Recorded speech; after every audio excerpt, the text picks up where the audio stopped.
So today we finally got news that I think everybody was looking forward to regarding Grounded 2, and that's that the next update, the fall update, which they're calling the Hairy and Scary update, which I'm sure most of you can guess why it's going to be called that because of Axel the Tarantula that's coming in it. The public test build for that's going to be coming on September 16th, so 1 week from today. Everybody who's playing on Xbox consoles as well as on PC will be able to jump into that public test build. So first things first, what can we expect in it? Someone actually asked, will it be available on xCloud? And they did say the answer to that is no.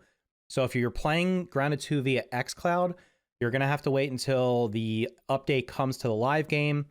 And based on Grounded 1's early access and the public test builds for that, it generally was 1 to 2 weeks. I'm going to guess it's probably going to be in the 2-week range here because there's going to be some other stuff they're adding, and I'm sure they're going to want feedback on that.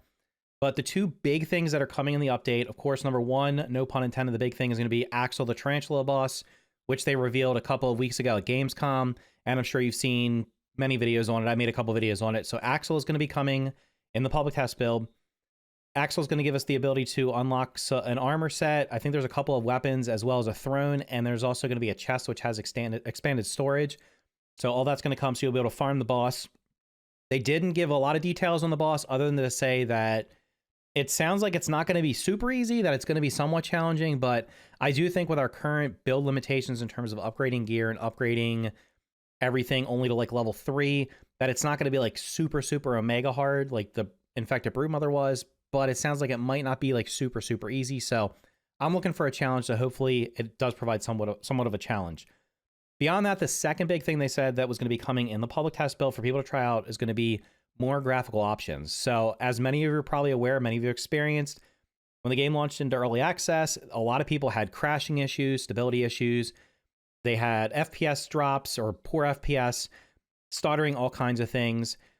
Fortunately for me, I didn't experience a ton of that up to this point. There was some crashing during periods after the day one patch. Since they did a stability patch a little bit, like a couple weeks ago, I didn't have any issues like that.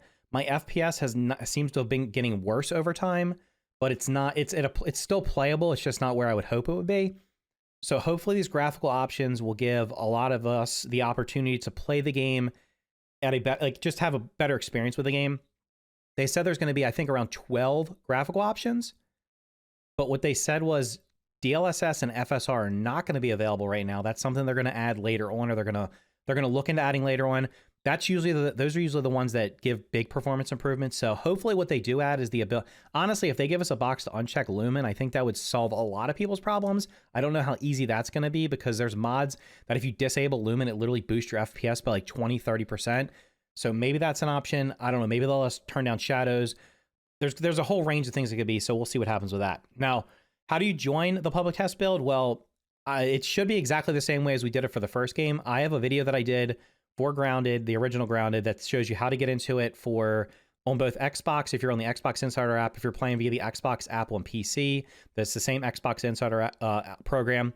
And then also on Steam, there's a way to join the beta build. So I'm going to leave a link for that video at the end of this video on the end card, so you can click on that just to get a refresher. I'll also leave a link for it in the description down below. If we get any more news leading up to the update next week, I'll be sure to share it. And I'll probably end up either talking about on a live stream this week or maybe just going back through the whole Q&A and talking about everything else they were talking about, because they actually did answer a lot of questions today. The Q&A today was much better than the one at PAX West, where I guess it was like free form. People were just asking questions.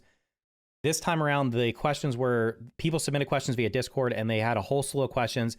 They did answer a lot of questions that I think were actually good. I'm glad they answered them. So I'll either do a separate video on that or talk about it on a live stream. But anyway, big news is the update's coming 1 week from today. You'll be able to jump into the public test build, and then more likely than not, it'll probably be, I would guess, probably 2 weeks after that. Quick post-recording edit here. The developers actually did answer towards the end of the Q&A. They did say that the full update will be leaving the public test build on September 30th. So it will be the 2 weeks that I thought it would be. So if you don't want to, if you can't jump into the public test build for whatever reason, or you don't want to, the full update will be coming on September 30th. So that's like 3 weeks from now. So in any case, we will check it out next week or a couple weeks after that if you want to just wait for it to fully be out. So anyway, if you found the video helpful, make sure to hit the like button, consider subscribing for more content just like this. Thank you for watching, and I'll see you in the next video.